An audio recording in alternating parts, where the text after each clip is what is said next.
बिस्मिल्लाहिर्रहमानिर्रहीम। अस्सलाम वालेकुम नाज़रीन, आप यूट्यूब चैनल देख रहे हैं। मैं इमरान खान हूँ। ख़बरें बहुत सारी हैं और सबसे पहले तो एक मिस रिपोर्ट हुआ है। इमरान खान साहब ने सहाफ़ियों से मुलाकात की और उसमें कुछ प्राइवेट मीडिया ने यह रिपोर्ट किया कि इमरान खान साहब ने कहा कि उनको इलेक्शन नज़र नहीं आ रहे। ख़बर मैं आपके सामने रख देता हूँ। अभी मुझे इलेक्शन होते नज़र नहीं आ रहे, इमरान खान साहब ने यह कहा है। और पाकिस्तान में सबसे बड़ी जमात का मैंडेट तस्लीम नहीं किया गया था मशरकी पाकिस्तान के मामले में भी। अभी मुझे इलेक्शन होते नज़र नहीं आ रहे। मैंने दो सहाफ़ियों से बात की और वहाँ पे एक पॉलिटिकल लीडर भी मौजूद थे, उनसे भी बात की और मैंने उन सबसे पूछा कि आप लोग वहाँ पे थे, क्या वाकई ऐसी कोई बात हुई? तो उन्होंने कहा नहीं जी, ये बददयानती है, ऐसी कोई बात नहीं हुई। हाँ, इमरान खान साहब ने ये ज़रूर कहा कि जो इलेक्शन का फ़ैसला है वो एस्टेब्लिशमेंट ही नहीं कर पा रही और ये तो कभी नहीं चाहेंगे कि इलेक्शन के अंदर जाए। इस वक्त उनको शिकस्त नज़र आ रही है। फिर इमरान खान साहब से जब ये पूछा गया कि मुल्क में जो दहशतगर्दी बढ़ रही है उसका इल्ज़ाम आपके ऊपर, आपकी जमात के ऊपर लगाया जा रहा है, तो उस पर इमरान खान साहब ने कहा कि हमने तो अमेरिका को इनखला में मदद की थी और हम तो इस खित्ते के अंदर अमन लेकर आ रहे थे, लेकिन जिस वक्त ज़रूरी इकदाम करने थे तो जिन्होंने वो इकदाम करने थे वो हमारे खिलाफ केसेस बना रहे थे और चीज़ें कर रहे थे। तो तवज्जो हटने की वजह से ये मामला हो रहे हैं और ये जो हुकूमत है इस वक्त इनकी तो ये तवज्जो ही नहीं है अफगानिस्तान की तरफ, सेंट्रल एशिया की तरफ, रशिया और चाइना की तरफ, इस तरफ तो ये तवज्जो नहीं देते। ये तो भाग भाग के जाते हैं यूरोप में और अमेरिका में। जाना चाहिए, ज़रूर जाना चाहिए, वहाँ ताल्लुकात रखने चाहिए, लेकिन इस खित्ते को जहाँ पे आप रहते हैं उसको नज़रअंदाज नहीं करना चाहिए। जहाँ आपके लिए ज़्यादा अपॉर्चुनिटीज़ हैं, अपने लोगों के लिए यहाँ पे ज़्यादा मौक़े आप पैदा कर सकते हैं। इमरान खान साहब ने कहा मईशत की जो सूरत हाल है इसमें जब हम असम्बलियाँ तहलील करेंगे तो कोई और रास्ता नहीं होगा इंतखाबात करवाने के अलावा। पूरे पाकिस्तान में एक साथ इंतखाबात होने चाहिए, साफ और शफाफ इंतखाबात होने चाहिए। यहाँ टेक्नोक्रेट हुकूमतें बनाने की बात की जा रही है, ये इमरान खान साहब ने भी कहा, इस पे फवाद चौधरी साहब ने भी बात की है। ये टेक्नोक्रेट हुकूमत है क्या, ज़रा इसको आप समझ लें थोड़ा सा। और इमरान खान साहब वैसे अब इस्लामाबाद जा रहे हैं चंद दिनों में और वो अपनी सरगर्मियाँ अब इस्लामाबाद से बनी गाला से शुरू करेंगे, वहाँ पे अपनी पार्टी को मुतहर्रिक करेंगे। यानी एक ही 27 किलोमीटर जो है वो वफाकी हुकूमत के पास है और वो बार बार धमकियाँ लगाते हैं। तो इमरान खान साहब अब जा रहे हैं बनी गाला, लगभग एक हफ्ते के अंदर अंदर वो शिफ्ट हो जाएंगे और फिर वहाँ से वो अपनी पॉलिटिकल एक्टिविटीज़ को दोबारा शुरू करेंगे 2 हफ्ते के आराम के बाद। गालिबन जनवरी के मिड में या जनवरी के इख्तिताम तक इमरान खान साहब का ज़ख्म पूरी तरह ठीक हो जाएंगे और फिर वो चलना फिरना भी शुरू कर देंगे और फिर पॉलिटिकल एक्टिविटीज़ का आगाज़ हो जाएगा। यही वो वक्त है जब इमरान खान साहब चाहते हैं कि इलेक्शन कैंपेन जो है वो पूरी स्विंग पे आ जाए और फिर मैदान के अंदर मुकाबला हो। अब गौर किया जा रहा है कि मौजूदा हुकूमत को घर बेचकर 2.5 सालों के लिए टेक्नोक्रेट हुकूमत बना दी जाए। ये टेक्नोक्रेट हुकूमत होती क्या है, ज़रा इसको आप समझ लें। दुनिया में ना ये तजुर्बा किया गया है, इसका आगाज़ किया गया था 1930 की दहाई में। यूरोप में भी हुआ, अमेरिका में भी हुआ कि टेक्नोक्रेट्स की हुकूमतें बनाई गई। ये टेक्निकल लोग होते हैं, यानी साइंटिस्ट किस्म के लोग होते हैं। मईशतदानों को मईशत पे लगा दिया जाता है, साइंसदानों को तालीम के ऊपर लगा दिया जाता है। हर चीज़ को साइंसी फार्मूलों के तहत किया जाता है, अवामी उमंगों के तहत नहीं किया जाता। हर चीज़ को कायदों और कवानीन के तहत तोला जाता है, हर चीज़ को मुनाफे में तोला जाता है और इसके अंदर किसी किस्म की गुंजाइश इंसानी अमल दखल की या लोगों की ख्वाहिशात की नहीं होती। और ये तहरीक की तरह ये शुरू हुई थी 1930 की दहाई में और उस वक्त इसको जिसने आगाज़ किया था इसका, ये हार्वर्ड स्कॉट, उन्होंने इसको शुरू किया था। और इसके मुताबिक ये था कि जमहूरियत ने बहुत से नाअहल अफराद को इक़्तिदार तक पहुंचा दिया है जिन्होंने गलत फैसले किए हैं जो समाजी बर्बादी का बायस बने हैं। और फिर उन्होंने कहा कि इस नई तकनीकी दुनिया का इंतज़ाम किया जाए जहाँ पे इंजीनियर्स, माहिरीन, साइंसदान जो रोज़मर्रा के मसाइल पर साइंसी उसूलों का सख्ती के साथ जो है उसका नफाज करें और इस तरह वो दुनिया को चलाएं। लेकिन ये नाकाम हो गया, हर जगह पे किसी जगह पे कामयाब नहीं हो सका और पाकिस्तान के अंदर भी नहीं होगा। पाकिस्तान ने पहले कई मरतबा कोशिश की है कि टेक्नोक्रेट्स को बाहर से इंपोर्ट किया जाए और लाकर उनको मुख्तलिफ महकमों में बिठाया जाए और उनके ज़रिए से पाकिस्तान का निज़ाम चलाया जाए, लेकिन लोग इसको मानेंगे नहीं। देखिए, पाकिस्तान गुज़िश्ता 70 साल से टेक्नोक्रेट्स ही चला रहे हैं, नालायक टेक्नोक्रेट्स जो मुंतखब नहीं है, मुख्तलिफ इदारों के अंदर बैठे हुए। पाकिस्तान की एस्टेब्लिशमेंट है वही इस मुल्क को चला रही है और सियासतदानों को तो बराए नाम ही फैसले करने की इजाज़त होती है। इस मरतबा इमरान खान साहब ने यह फैसला किया है कि वो सिर्फ इक्तदार नहीं लेंगे, यानी वो सिर्फ जो है वो हुकूमत नहीं लेंगे, एक्चुअली वो इस मरतबा इक्तदार लेंगे। इमरान खान साहब, मैं आपको फिर क्लियर कर दूं कि इस मरतबा हुकूमत नहीं लेंगे, वो इस मरतबा इक्तदार लेंगे। इक्तदार का मतलब यह है कि पाकिस्तान के फैसले, पाकिस्तान की सियासी क़यादत इमरान खान साहब और उनकी पॉलिटिकल पार्टी करेगी।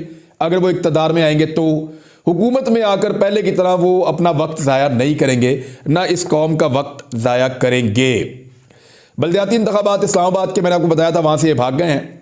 आज इंकशाफ ये हुआ है कि 50 करोड़ रुपए से ज़ायद उम्मीदवारों ने, बेचारों ने अपनी कंपेन के ऊपर खर्च कर दिए हैं और कंपेन आखिरी मरहले में दाखिल थी जिस वक्त हुकूमत ने यह भोंडा कदम उठाया है। अब हुकूमत इसको मजीद आगे ले जाना चाहती है, क्योंकि कहीं पे भी इलेक्शन होगा तो पाकिस्तान तहरीक इंसाफ फैंटी लगाएगी, उस फैंटी से अब बचना चाहते हैं।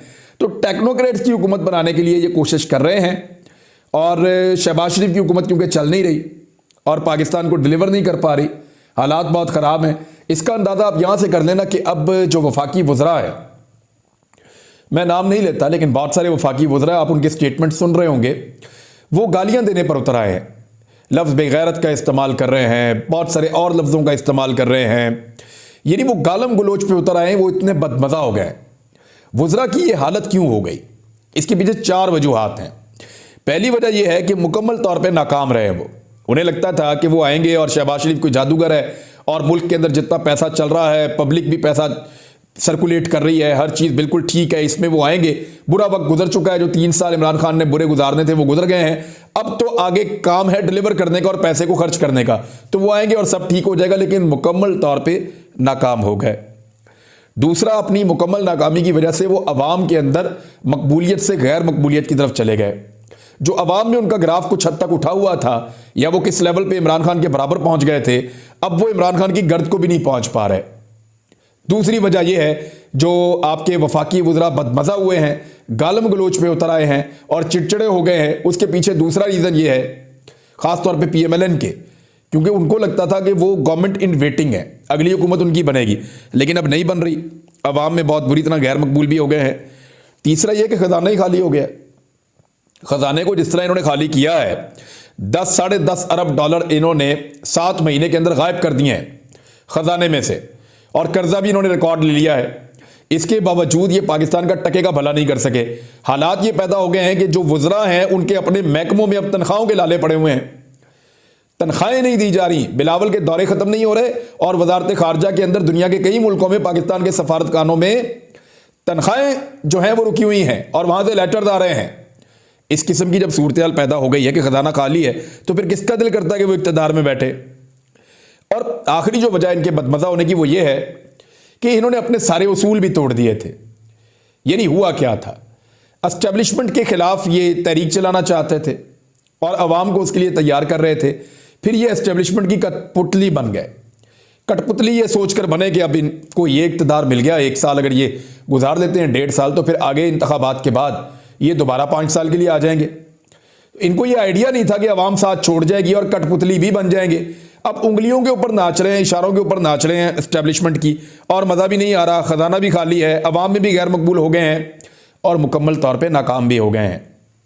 शहबाज शरीफ साहब ने पाकिस्तान तहरीक इंसाफ की मुजरिमाना गफलत करार दिया है सस्ता तेल, सस्ती गैस के मुआहदे ना करने को।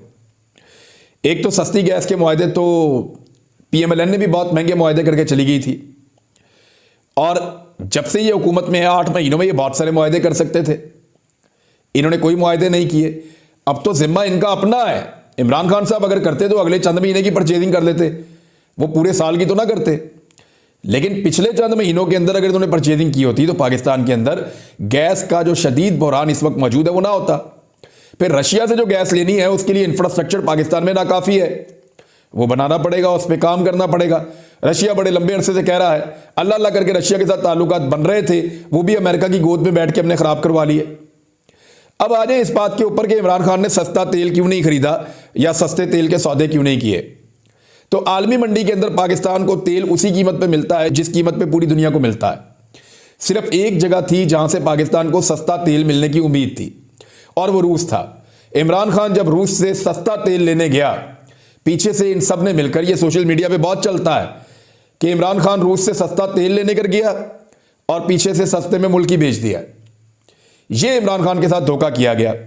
इमरान खान को भेजा गया रशिया और उस वक्त के आर्मी चीफ ने खुद कहा कि आपको रशिया जाना चाहिए और अमेरिका में ये इस किस्म का प्रोपेगेंडा किया गया और इमरान खान साहब अब उसका शिकवा कर रहे हैं कि हुसैन हक्कानी को इमरान खान साहब की इंफॉर्मेशन के बाहर हायर किया गया, यानी हुसैन हक्कानी को हायर किया गया इमरान खान की मालूमात से बाहर रखकर इस बात को, और हुसैन हक्कानी वहां पे इमरान खान साहब को खराब करने के लिए अमेरिका में और जनरल बाजवा को मकबूल करने के लिए एक लॉबिंग कर रहे थे।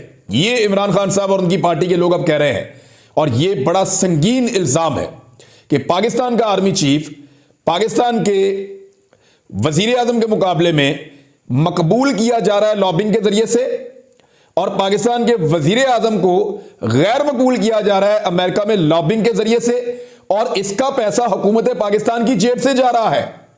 इसके ऊपर तो बाकायदा सुप्रीम कोर्ट ऑफ पाकिस्तान में एक जुडिशियल कमीशन बनकर इंक्वायरी होनी चाहिए कि क्या ऐसी एक घिनौनी साजिश पाकिस्तान के साथ की गई है जिसमें एक फर्म को हायर किया गया अमेरिका में और हुसैन हक्कानी उसके साथ जुड़े हैं, उनको मुनाफा पहुंच रहा है और वो कंसल्टेंसी दे रहे हैं। हुसैन हक्कानी जिनके ऊपर पाकिस्तान में केसेस हैं और वो मतलूब रहे हैं, वही हुसैन हक्कानी अमेरिका के अंदर मुबैना तौर पे लॉबिंग करते हैं। इमरान खान साहब तो इसके ऊपर यकीन रखते हैं कि वो लॉबिंग करते हैं इमरान खान के खिलाफ और जनरल बाजवा के हक में। कुछ और बातें अगले वीलॉग में करते हैं। अब तक के लिए इतने, अपना ख्याल रखिएगा, अपने चैनल का भी। अल्लाह हाफिज।